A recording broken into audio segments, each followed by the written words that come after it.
Washington, former President Trump met with Republicans in Congress as he looks to solidify support ahead of the presidential election. WENY's Washington, D.C. correspondents Brendan Scanlon and Rachel Knapp, they're live on Capitol Hill tonight, where the former president focused on policy and campaign priorities. Brendan and Rachel, what happened down there?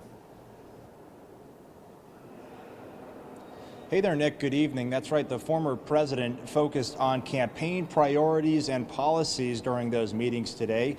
He talked about the border, immigration, the economy, inflation, tax cuts, and many other topics, we're told. After the meetings, Trump did say that the Republican Party is united and that they are ready to make the country great again.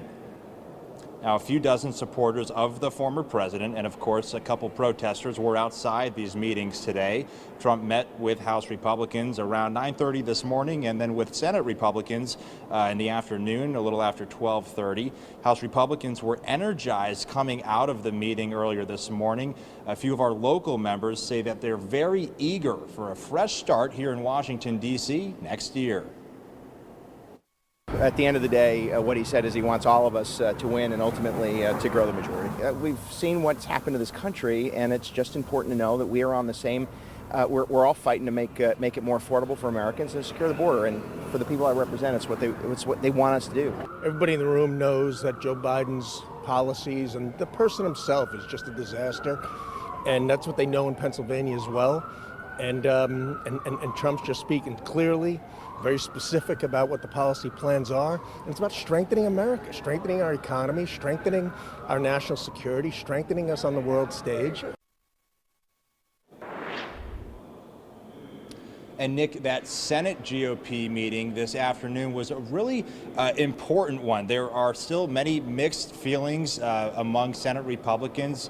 Senate Minority Leader Mitch McConnell, for one, has a pretty rocky relationship with the former president, and there are a number of Senate Republicans who have not yet endorsed former President Trump. Rachel. Oh, that's right. So overall, even though he does have a lot of broad support here on Capitol Hill, he does have to work on those kind of relationships. But for the most part today, these meetings kind of signified that he could potentially be once again the leader of the Republican Party, and it was almost like a welcome back to Washington. But again, this was the first time he has been on Capitol Hill since January 6, 2021. That was when pro-Trump supporters stormed the Capitol trying to disrupt and decertify the election process. Now, the former president is being charged in that case, that January 6th case, which is being kind of caught up in the court system right now. But it's also, again, his first time visit on the Hill right after he has recently been found guilty of this hush money case over in New York.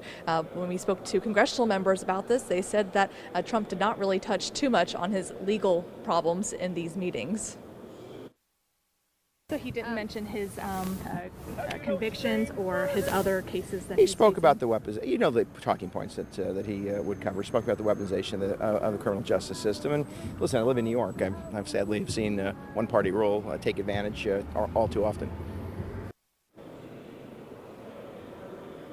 Again, as Brendan just mentioned, some of these relationships here on the Hill, they were kind of, they've been fragile with the former president, especially after January 6th. We know that leader Mitch McConnell over in the Senate, he's kind of taken a couple steps back. So some people say that these meetings on the Hill are a way to kind of mend those relationships, especially if Trump does win back the White House in November. But for now, reporting live on Capitol Hill for WENY News, I'm Rachel Knapp. And I'm Brendan Scanlon. Nick, back to you. Rachel, Brendan, thank you. Well, the Supreme